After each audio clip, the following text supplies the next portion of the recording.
Most people think this ends in seconds. A switch flips, something happens, and it's over.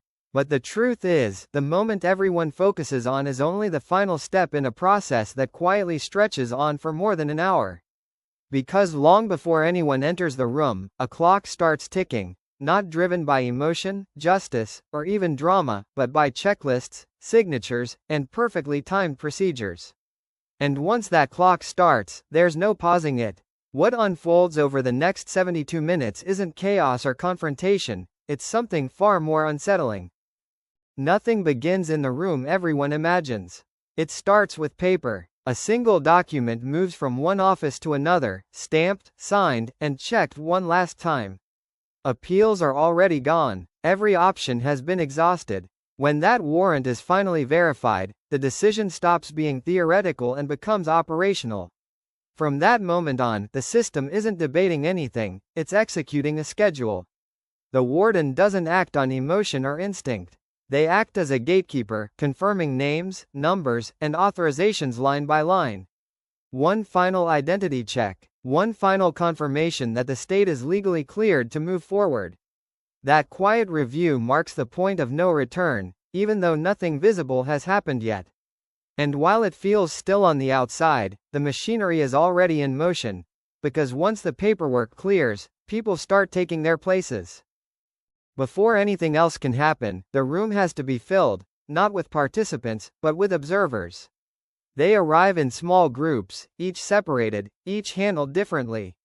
Media representatives are escorted in under strict rules, no cameras, no talking, nothing that could break the silence. Another group is made up of people chosen by the inmate, usually family or a spiritual advisor, brought in quietly and kept apart from everyone else. Somewhere else entirely, the victim's family waits in a separate space, never allowed to cross paths. Every person is searched, identified, and guided through secured corridors like part of a routine drill. Chairs are arranged, curtains stay closed, no one speaks. What looks like an audience is actually another layer of procedure, designed to document that everything happens exactly as it's supposed to. And while they're seated, staring at a curtain that hasn't opened yet, someone nearby is being told it's time to move. The walk itself is almost disappointingly short. A door opens just a few steps away from the chamber, and a small, trained team forms around the inmate. Everyone already knows their position. No one gives instructions. This isn't a march or a spectacle, it's a controlled transfer designed to be over as quickly as possible. They move through a sterile hallway that no witnesses ever see. No crowd, no announcements, just a quiet, rehearsed motion meant to leave nothing to chance. Modern protocols are built to erase drama, turning what used to be public into something deliberately hidden. In seconds, the threshold is crossed.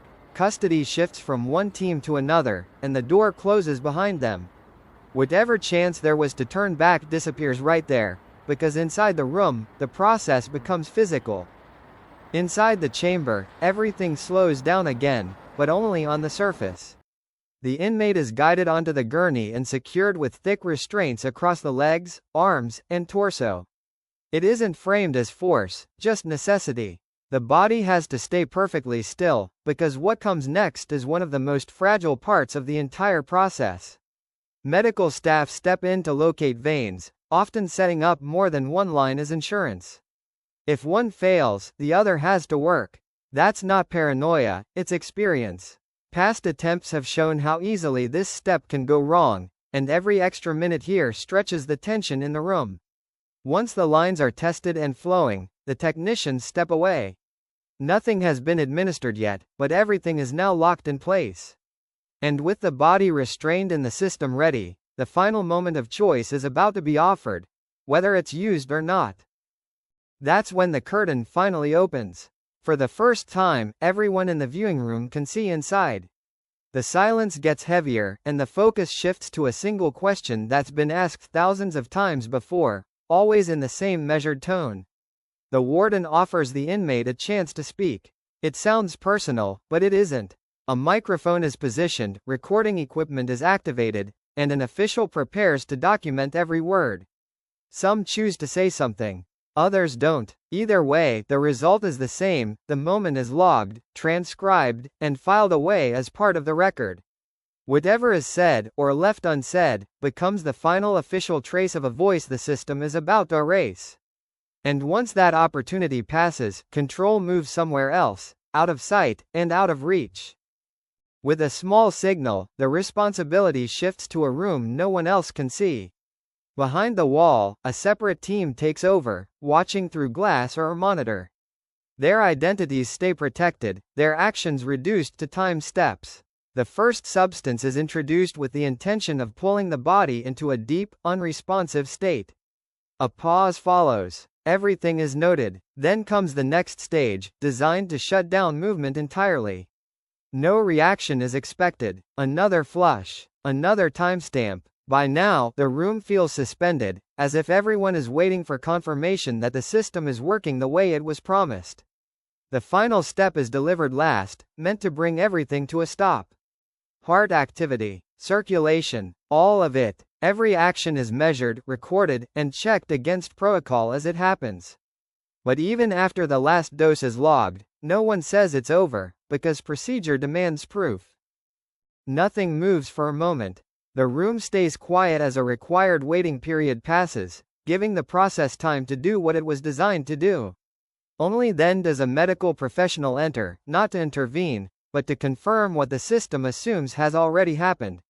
They check for breath, for a pulse, for signs that the body has stopped responding entirely. It's clinical, detached, and carefully limited to verification alone. When the criteria are met, a time is recorded down to the exact minute. The warden turns to the witnesses and makes a short, formal announcement: a name, a sentence fulfilled, a timestamp. The curtain closes again, and the observers are escorted out as quietly as they arrived. On paper, that marks the end. But what lingers isn't the moment itself. It's how methodical the entire process was from start to finish. When people talk about this, they focus on the final moment, the last step, the last breath, the last word. But that's not what defines it. What really stands out is how little of it is spontaneous. Every movement, every pause, every decision is pre-written, timed, and logged. The process isn't driven by anger or emotion, but by structure, a system designed to remove unpredictability at all costs. And that's what stays with you. Not the ending, but the realization that for over an hour, something irreversible unfolded without drama, without chaos, and without hesitation. Just a machine doing exactly what it was built to do, one recorded step at a time.